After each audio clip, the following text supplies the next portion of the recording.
Hello and welcome to The Social Life. This week we look at the exciting ways social media collides with gaming. I sit down and have a chat with David Hine, who is the Sales and Marketing Manager for Sony Computer Entertainment New Zealand. We take a look at the highly anticipated PlayStation Vita. And then a little later on, I look at the way game mechanics can engage audiences and solve real-life problems. And in other exciting news, stay tuned to find out how you can get your hands on this little puppy. We have up for grabs a Sony Xperia Play. We're here with David Hine, who is the Director of Sales and Marketing for Sony Computer Entertainment New Zealand. We're going to talk about the PlayStation Vita.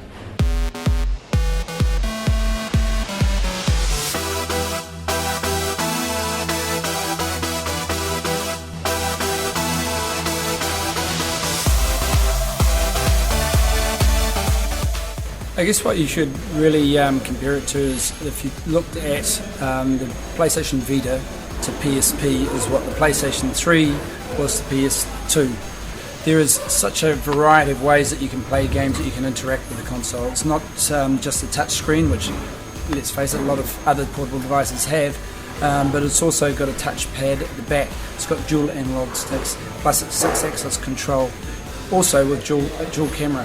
So combining all of that is some really innovative ways to play games. Facebook, Twitter is really just a sort of get to the starting line. Everyone wants to have that.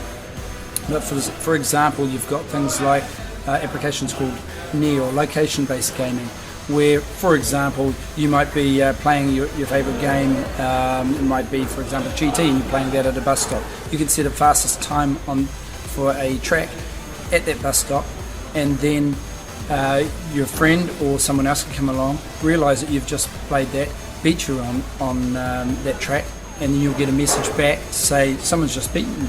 So it's really that online interaction and being connected all the time, and that's what the Wi-Fi and 3G provides you with. Generally, gamers now have smartphones which have a variety of games on them with them wherever they go.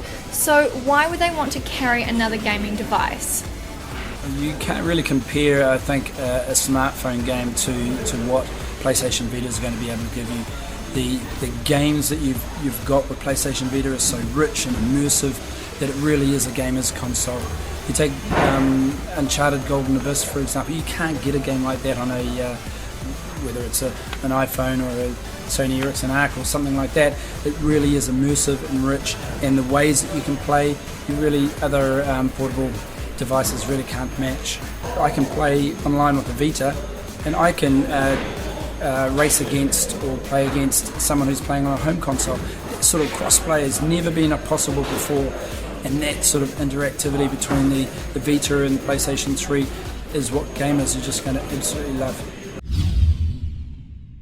With the enormous popularity of Xbox and PlayStation comes a generation of young people who are getting really, really good at video games. Gamification is a way of tapping into their potential by turning anything menial or routine into a fun experience with game mechanics. In social media, it is often used as a way of getting users to keep using a service again and again by rewarding them with achievement badges, levels, or points. It may be something simple like a progress bar on a LinkedIn profile to show users how close they are to completing their LinkedIn profile, or badges rewarding users on Foursquare who share their location. So gamification may have been around for a long time, but social media enhances it. Games have always tapped into our human desire for power and status and influence.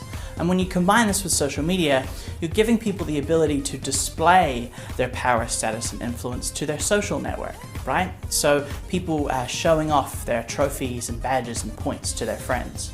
So we see examples of this all the time in film and television, when Bravo teamed up with GetGlue and awarded stickers to users who would check in and watch a TV show, and then their users would try and collect as many stickers as they could.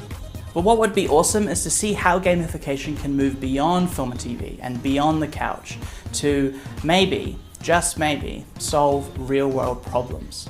In 2010, Jane McGonigal gave a really passionate TED Talk about how games can make the world a better place if we can only harness the collective power of gamers. She says if we could figure out exactly what gamers are getting good at, we would have an unprecedented human resource on our hands. Her new online game, Super Better, helps you achieve your health goals by enlisting the people in your social network. So they kind of act as like a virtual support group on your road to recovery and well-being. So if you want to make the world a better place and win a Sony Xperia Play, leave us a video response telling us how you will make the world a better place with social media and games. Doesn't have to be the next Foursquare, just something simple will do. So games don't just offer endless hours of entertainment, but if we bend reality to function more like a game, then together with gamers we will make the world a better place. And remember, if you have something to say about this episode of The Social Life, you can find us on Twitter using the hashtag SocialLifeNZ. And don't forget to send in your video responses on YouTube to be in to win that Sony Xperia Play.